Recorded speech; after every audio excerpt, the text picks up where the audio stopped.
पश्चिम बंगालची जे आज रिझल्ट सकाळपासून जे पाहत आहे, ही जे निकाल आज आलेला आहे ही अपेक्षित पूर्ण देशाची महिलांना आणि बंगालवर प्रेम करणारे जे लोक होते पूर्ण देशामध्ये की बंगाल हा आपला देशाचा एक भाग आहे आणि तो राज्य आपल्याकडे नेहमी राहायला पाहिजे आणि तेच आज बंगालची जनताने करून दाखवलेलं आहे।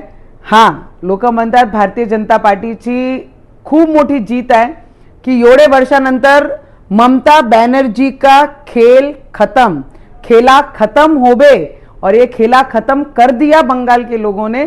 आणि याच पद्धतीने मी मनापासून आमचे देशाचे प्रधानमंत्री मोदीजींचं अभिनंदन करन। लोक म्हणतात मोदी है तो मुमकिन है आणि त्याच पद्धतीने आमचे देशाचे गृहमंत्री ज्यांनी एक स्ट्रॅटेजी बनवली आणि स्ट्रॅटेजी अनुसार त्यांनी इथे काम केला आणि त्याचा निकाल आज जनताने पूर्ण देशाने पाहिलेला आहे।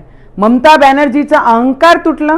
ममता बॅनर्जीचं ज्या पद्धतीने महिलांची सुरक्षाबद्दल जे हलगर्जीपणा होता, जे त्यांना निग्लेक्ट करत होती आणि जे अत्याचार करणारे लोक त्यांना सपोर्ट करत होती, आज या सगळे विषय संपलं आणि जेवढेही ग्रेट लीडर्स होऊन गेलेले पश्चिम बंगालमध्ये आपले ते सगळे आज मनाला शांती भेटत असन की जे सनातन्यांचा विरोध करन, जे रामरामचा विरोध करन, जे भगवेचा विरोध करन, त्याच्या सोबत या देशाचा एकही राज्य राहणार नाही। आणि ते वेस्ट बेंगॉलमध्ये आज सगळ्यांनी डोळ्यांनी पाहिलेलं आहे। तो ममता बनर्जी तुम्हारा खेला खत्म हो गया, खेला होबे नहीं खेला खत्म हो गया। तो लोग बनते हैं कि ये अपनी जीत है।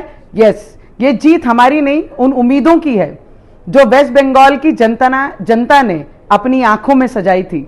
तो उस जनता को, त्या सगळी महिलांना, ते युवकांना ज्यांना वाटते की आमचा वेस्ट बेंगॉल बांगलादेशी घुसपेटी आहे, हे बंद झाले पाहिजे।